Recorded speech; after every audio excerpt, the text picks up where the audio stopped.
Speaking of school, make community college affordable for all, and then you said control higher costs, higher education costs. How do you plan to do this? Oh man, like I'm so amped up about this because I had $100K in school loans myself. I used to call them my mistress. It was like writing a check to like another town every month, being like, I hope they're having a good time over there. So I know that right now we're up to 1.5 trillion in school loans that are like this massive crushing anchor on top of young people in particular, where everyone's like living in their parents' basement trying to pay off these phantom loans.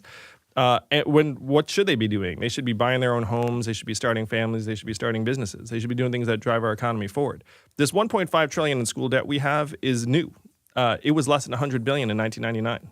It's gone up more than 15 times in 20 years. So you have to look at why is that? Why is college 2.5 times more expensive than it was when I went to college? And why is that? Yeah, it didn't get 2.5 times better. They didn't make it like 2.5 times more awesome. And it doesn't equal to inflation either. No. I mean, Not even close. Like if you look, and I have this in my book. I have a graph about education inflation, which is like up here, and then healthcare inflation, which is also up here, and then other inflation, which is like down here. Right. And so the reason why education is so expensive, it's not professors, it's not even buildings, because when you build a new building, you actually can get rich people to donate money to put their name on it. What it is it's administrators. The ratio of administrators who don't teach to students has gone up 150% in the same period of time. That costs have skyrocketed.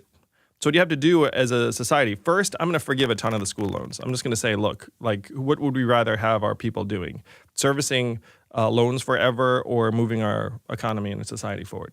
Second, I would go to the colleges and say, look, you're all dependent on federal loans for, to exist, more or less.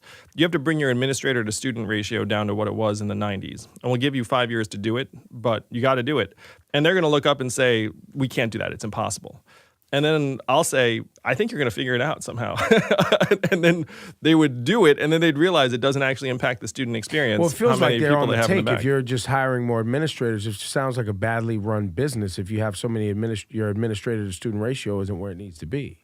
Well, I've run a national nonprofit that I started, which is sort of the same picture as a lot of these universities. And the very natural inclination is to say, look, we just need to hire more awesome people.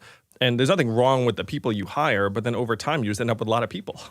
and that's what's happened to these universities. They become very complex administrative and bureaucratic organizations. And so they feel like they need all these people, but over time it becomes a giant tax on the folks who are getting the education. It's interesting, too, because in college, if you're really being honest about it, how many administrators do you need? Like in high school, you can almost make a much more reasonable claim for why you need administrators because you're literally still dealing with people who are like kids. So you need a certain amount of people that are around to literally keep order. Adults. College, I feel like if my college experience, and I went to University of Maryland, which is a huge state school and is still better priced than a lot of others, but it's gone up dramatically since I was there. I barely interacted with administrators. You felt like the entire place could have run on professors and students.